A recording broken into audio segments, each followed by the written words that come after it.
우리가 이제 현재 기후 위기 시대에 살고 있다고 하잖아요. 근데 얼마 전까지만 해도 기후 변화라고 썼었고 아직 시간이 많이 남았다. 2도씨 정도 올라갈 때까지는 참을 수 있어. 그 시기도 한참 남았어. 라고 했을 때 우리가 생각하는 게 있습니다. 많은 사람들이 기억하는 게 그 북극곰이에요. 북극곰이 얼음 위에서 갈 곳을 모르고 힘들어하는 그런 모습을 보면서 아 정말 북극곰 살리기 위해서 뭔가 해야 되겠다 라고 생각만 하고 아무 일도 안 하고 있었던 거예요. 2000년대, 2010년대 다 그러고 살았었습니다. 그러다가 우리 IPCC 1.5도시 특별보고서라고 하는 게 나왔는데 이게 아까 이회성 의장님이 되시고 나서 그리고 또 우리나라에서 개최된 IPCC 총회거든 특별총회에서 파리협정에서는 야 너희들 우리가 얼마까지 참을 수 있어? 라고 물어봤을 때 1.5도시라고 하는 걸 얘기했었습니다. 그때 나온 개념이 기후위기라고 하는 겁니다. 그냥 변화가 되면 뭔가 좋겠지 하는 걸로 생각할 수도 있는데 그게 아니고 이게 파멸적인 환경이 초래될 수 있다. 파멸적인 결과가 나올 수 있다는 것을 느끼게 된 겁니다. 요 사이에 그 결과를 보면 2010년도에 우리나라 온실가스 배출량 우리 이제 온실가스에 대해서 관심 가지신 분들이 모였으니까 숫자를 한번 기억해 보면 아까 이제 전 대표 이사장님께서 2030이라는 얘기를 하셨는데 우리 2010년도에 6억 5천만 톤이라고 하는 게 우리 총 배출량이었어요. 그로부터 10년이 지난 2020년에 다시 6억 5천만 톤이 됐습니다. 그 사이에 올라갔다 내려갔다 했지만 어쨌든 우리 10년 동안 열심히 줄이자고 했지만 줄이지 못한 상태에서 10년을 보내왔고 그 사이에 기후변화가 기후위기로 되어 있는 겁니다.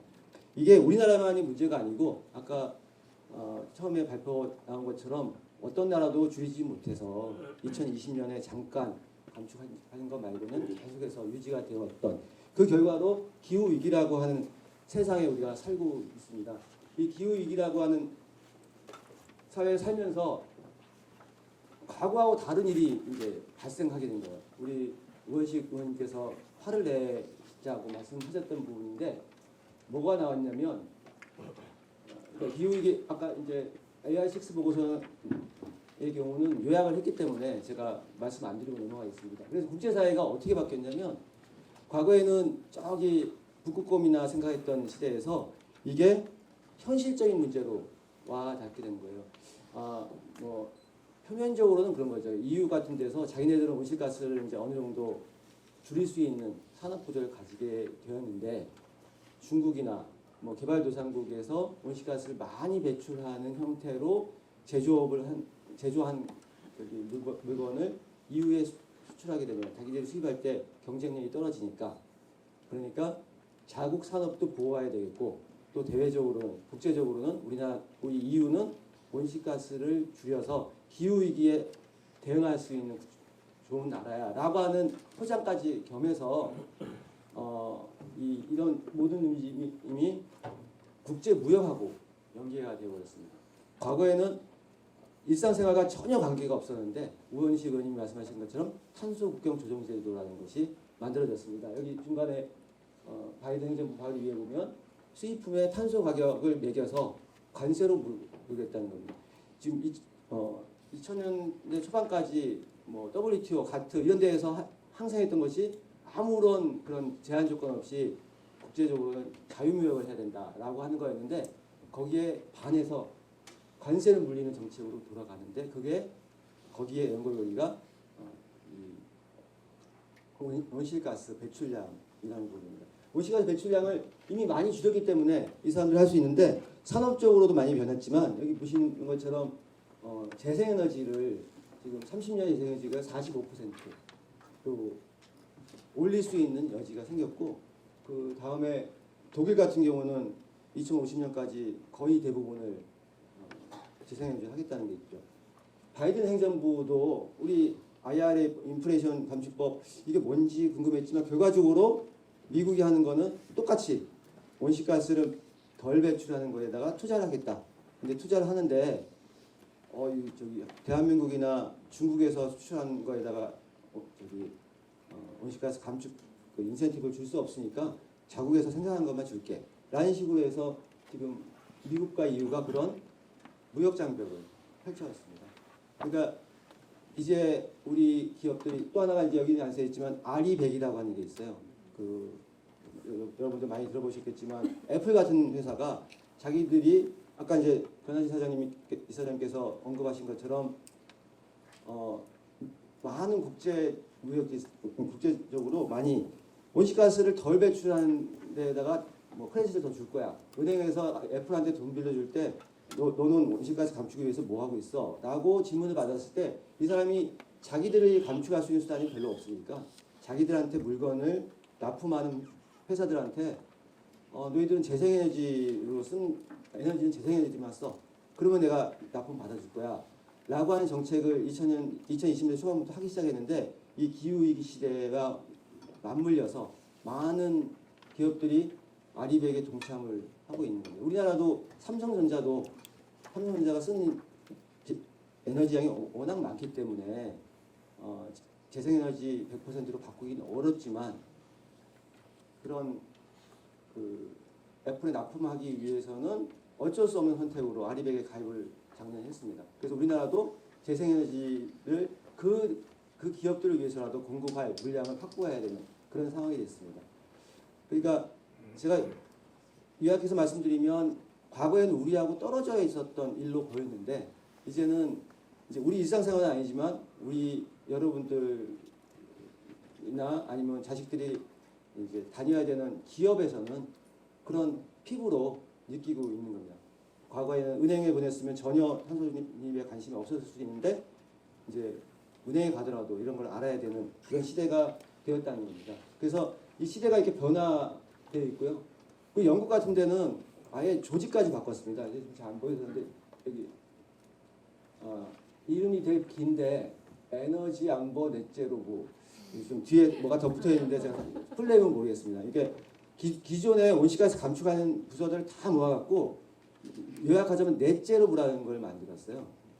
근데 영국은 조금 특이한 나라인데 영국은 다른 EU 국가와 조금 결이 다르게 EU에서 탈퇴했지만 재생에너지와 원전을 같이 가는 정책을 쓰고 있습니다. 그래서 원전을 지금 원전 비중을 25%, 50년에 25% 늘리겠다고 하는 그거와 그리고 해상풍력 40기가와트 하는 그런 정책을 같이 하고 있습니다. 대신에 석탄, LNG 발전은 없애겠다. 온실가스가 많이 나오는 게 석탄, LNG 발전소입니다. 그건 없애겠다. 그러면서 전 세계를 다니면서 석탄, LNG 없애라고 하는 캠페인을 하고 있습니다. 자기들은 재생과 원전을 통해서 하겠다는 정책을 하고 있고요. 독일의 경우에도 지금 전력 부분의 100% 재생에너지로 전환을 35년까지 하도록 이렇게 되어 있습니다. 그리고 전기차, 물론 이제 여기는 자동차를 생산하는 국가이기 때문에 뭐 100% 전기차로 전환하는 데 시간이 걸려서 이 부분에 대한 대해서는 일부 소극적인 상황이긴 합니다. 그런 움직임 속에서 우리나라가 일부 한 것들이 있습니다. 2020년도에 탄소 중립이라고 하는 것을 선언했는데 이 탄소 중립이라는 말이 아까 그 발표 토론 자료에도 보니까 탄소 중립이라는 말이 너무 어렵다라고 하는데 실제로 우리가 탄소 중립이라고 하는 이름이 나온 게 2019년 말이고 그리고 우리나라가 탄소 중립 선언한 게 2020년입니다. 그 2020년에 탄소 중립 선언하는데 사실 많은 지자체들이 도움을 줬어요. 노원구를 포함해서 많은 지자체들이 먼저 지방자치단체 탄소 중립 선언을 했고 그 선언서를 들고 우원식 의원님한테 가서 국회에서도 해달라고 했고 국회에서 또 탄소 중립 선언을 했습니다. 그에 따라서 탄소 중립을 저희가 선언하고 2021년에는 A안, B안 이렇게 잘 보이신지 모르겠지만 두 가지 안으로 탄소 중립 시나리오를 만들었고 그렇게 해서 만들어놓고 보니까 우리나라 2030년 목표도 좀 조정이 필요했습니다. 그래서 조정한 게 중간에 나온 40% 감축 목표입니다. 이걸 뒷받침하기 위해서 뭐 정부에서는 법을 만들어야 되니까 탄소중립 기본법이라는 것을 만들게 됐고요. 이 탄소중립 기본법에 아주 많은 내용들이 담겨 있습니다. 감축은 어떻게 하고 적응은 어떻게 하며 또 이 과정에서 없어지는 기업들은 어떻게 우리가 지원해야 될 것인지 하는 정의로운 전환과 관련된 부분이 있고, 이제 우원식 의원님께서 말씀하신 것처럼 이런 활동을 통해서 우리나라 산업 구조를 바꾸고 산업의 경쟁력을 높이는 활동도 해야 되겠다. 그래서 이게 종합적으로 이런 법들이 만들어져 있습니다. 이에 따라서 이제 활동을 하고 있는데, 이제 여기서가 이제 우리 아까 우원식 의원님께서 엄청 화를 내셨고 앞으로도 화를 내셔야 된다고 하는데, 저는 그런 거에 공감하는 사람입니다. 많은 분들이 우리나라 온실가스 감축의 수준이나 방법들이 잘못됐다라고 하는 얘기를 지속적으로 해주시면, 그런 지속적인 그런 그 지적을 받아서 저희는 그 밑거름으로 또 저희 환경부이기 때문에 산업부, 국토부, 기재부하고 싸울 수 있는 거고, 또 국민의힘 출신이라고 하셨지만 국민의힘은 상대적으로 에너지 전환이나 온실가스 감축에 상대적으로 관심이 떨어집니다. 그러니까 그런 목소리들이 전달될 수 있는 통로가 아무래도 이런 지자체에서 지역 주민들의 목소리까지 담아내면 아마 의원님들이라는 게, 국회라는 게 시민들의 관심이 가장 큰 거기 때문에 거기에 연결될 수 있을 것 같습니다. 이런 거는 우리 시민들이 사실 알려고 하시지도 않고 재미도 없으실 것 같은데, 간단하게 소개하자면 그런 겁니다. 우리가 문재인 정부 때 2021년도에 탄소중립 선언 이후에 아까 말씀드린 것처럼 그 국제사회에 제출하는 온실가스 감축 목표를 40%로 상향하면서 전환, 발전 부분은 어떻게 할 것인지, 산업 부분은 어떻게 할 것인지를 다 만들어놨습니다. 여기 중간에 있는 이게 감축 목표인데요. 그 당시에도 사실 어려움이 많아서 저기 중간에 두 번째 보이는 산업 부분만 14.5% 감축률이 되어 있습니다. 딴 데는 44.4%, 46.1% 뭐 이런 굉장히 높은데 산업 부분만큼은 그만큼 하지 못했어요. 그러니까 그 당시에도 산업이 2030년까지 줄이는 데는 한계가 있었겠구나라는 판단이 있었을 건데, 이번에 다시 검토하면서 산업 부분에서 실현하기 어려운 부분이 있어서, 그래서 일부 800만 톤 정도를 감축을 못하고 그거를 전력 부분에서 재생에너지 확대하는 방법을 하고 또 국제 감축을 하고 이런 형태였습니다. 근데 이거는 정책적인 판단이고, 저희가 생각하는 거는 저희는 이제 계획이 중요한 게 아니고, 아까 모두의 동정희 교수님도 말씀하신 것처럼 이제 실천을 해야 될 때다. 정부조차도 실천하는데 상당 부분 소극적이었다. 아까 말씀드렸던 6억 5천만 톤, 2010년도 6억 5천만 톤이 10년 지나도록 제자리 걸음을 했는데, 그 사이에 그럼 정부가 무엇을 했느냐. 물론 이게 7억 5천만 톤까지 증가했다가 낮아진 거기 때문에 우리가 경제발전 과정에서도 온실가스를 줄였다고 평가할 수는 있지만, 어쨌든 10년을 놓고 보면 하나도 감축하지 못했던 거고, 그리고 모델했던 것처럼 2030년까지 시간이 얼마 남지 않았는데 부족한 부분이 엄청 큰 거죠. 근데 저희는 이제 이거 계획을 만드는 데 그친 게 아니고, 이걸 구체적으로 실행하는 데 관심을 가질 거고, 이행 점검이라고 하는 게 아까 말씀드렸던 탄소중립 기본법에 들어있습니다. 탄소중립 기본법에 따라서 매년 이런 분야별로 전환산업, 건물 수송 등 각 분야별로 공무원들 대상으로 불러서 당신들 얼마큼 감축을 했고 왜 못했는지를 확인하고, 더 감축이 가능한 분야는 찾아서 더 늘리고 하는 그런 과정들을 겪게 될 겁니다. 그래서 저희는 이제 우리 계획의 시대가 아니고 이제 이행 실천의 시대다라고 생각하면서 우리 관계부처 모든 공무원들이 이 감축을 위한 활동에 간다 이 말씀드리겠습니다. 근데 어떻게 줄이는 거에 대해서 잠깐만 좀 말씀드리면, 온실가스를 EU와 우리나라는 좀 독특한 방식이 있습니다. 온실가스를 기업한테 너는 얼마 줄여, 너는 얼마 줄여 이렇게 일일이 할당을 하려면 너무 힘듭니다. 그 사람의 여건이, 이 사람이 뭐 100톤을 줄일 수 있는 건지 10톤이 줄일 수 있는지 알 수 없는 상황에서 그걸 알지 못하고 그냥 할당을 하게 되면 많은 불만이 제기될 수 있기 때문에 아예 산업 부분은 뭐 11.4%, 전환 부분은 44.4% 이렇게 할당을 해놓고 더 많이 줄인 사람은 덜 줄인 사람한테 그 배출권 판매하는 형태, 그 배출권 거래제라고 하는데 그런 시장 메커니즘으로 뭐 앞에 말씀하셨던 거는 자발적으로 하는 그런 시장인 거고 이건 의무적으로 국가에서 의무를 부여해서 시장을 통해서 하는 배출권 거래제도라는 제도가 있습니다. 시장에서 온실가스를 줄이는 그런 제도인데 이 제도를 더 발전시켜서 기업들이 온실가스를 차라리 줄이는 데 투자하는 것이 더 비용 효과적이겠다라는 판단이 될 수 있게끔 이 제도를 강화하려고 하고 있습니다.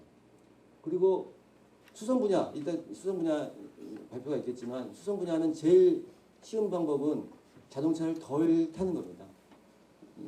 모든 사람이 그 대중교통을 이용한다면 온실가스가 뭐 10분의 1로 줄겠죠. 근데 그렇지 못한 상황이니까 개인들이 타는 자동차도 저공해 자동차, 전기 자동차나 수소 자동차로 바꿉니다. 이게 450만 대를 2030년까지 바꾸려고 하는데 그게 얼마 정도 되는지 안 와닿으실 것 같은데 요약하면 그렇습니다. 2030년도에 그 2030년 당해년도에 판매되는 차의 거의 50%가 전기 자동차나 수소 자동차가 된다는 얘기입니다. 450만 대를 판매하려면. 근데 얘도 현대자동차가 안 하고 싶어도 안 할 수가 없는 게 이후에는 2035년부터는 무공해 자동차만 판매하도록 이제 법이 바뀔 거기 때문에 기후 변화 때문이 아니라 기후 위기 때문이라도 이런 것들이 빨리 진행될 수 있을 겁니다. 그리고 우리가 사용하는 자원들, 그러니까 우리 일회용품 덜 써야 되지 않습니까? 저도 이 장수한 정책관 하는 바람에 지금 여기 있는 물통 이런 거 안 듭니다. 제가 항상 제가 컵 갖고 다니면서 쓰고 최소한 안 쓰려고 하는데 그게 저만이 아니고 모든 사람들이 해야 되는데 그렇게 하는 게 더 쉽게끔 우리 국가에서 생산 시스템, 소비 시스템을 바꾸는 작업 그런 것들도 열심히 하고 있습니다. ESG 경영은 언급하셨으니까 공략을 하고요. 그래서 이런 국가 계획에 따라서 이제 지자체가 또 계획을 세우도록 되어 있습니다. 지자체별로 지자체 탄소중립 무성장 기본 계획을 수립하는데 아마도 어느 지자체보다도 노원구가 가장 좋은 계획을 만들 거라고 생각합니다. 왜냐하면 구청장님부터 시작해서 또 국장님을 국을 새로 만들었다고 하는데 탄소중립 추진단을 만들었기 때문에 제가 아까 들은 생각은 여기서 만든 안으로 전 지자체에서 그래서 저도 그 지자체별로 어떤 선도 사업 같은 걸 만들어서 그 서로 경쟁하고 상 주고하는 그러니까 뭐 5등급 상을 주셨는데 저는 지자체별로 상을 주는데 노원구가 그 중에 하나의 상을 꼭 받아가시기를 바라고 그거를 하는 데 있어서 우리 여기 모인 시민들이 자꾸 이렇게 화를 내고 격려해주고 하는 게 필요하다고 생각합니다.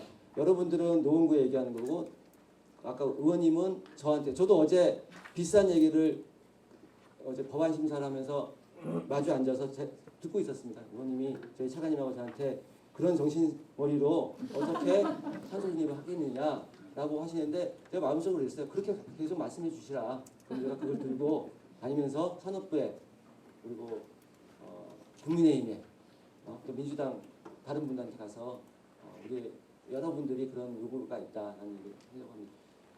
마무리하자면 저희가 기후위기 원하지 않는 기후위기 시대에 살고 있는데 정부는 정부대로 비판을 받으면서 하고 있습니다. 지자체도 나름대로 노원구처럼 모든 지자체 270여 개 지자체 모두가 노원구 같은 그런 탄소 중립을 향한 또 탄소 중립을 진정으로 실천하는 구가 됐으면 좋겠고 그 시민들과 함께 잘 꾸벅꾸벅 앞으로 나아가기를 바라면서 마음에서 발표를 마치겠습니다. 네, 감사합니다.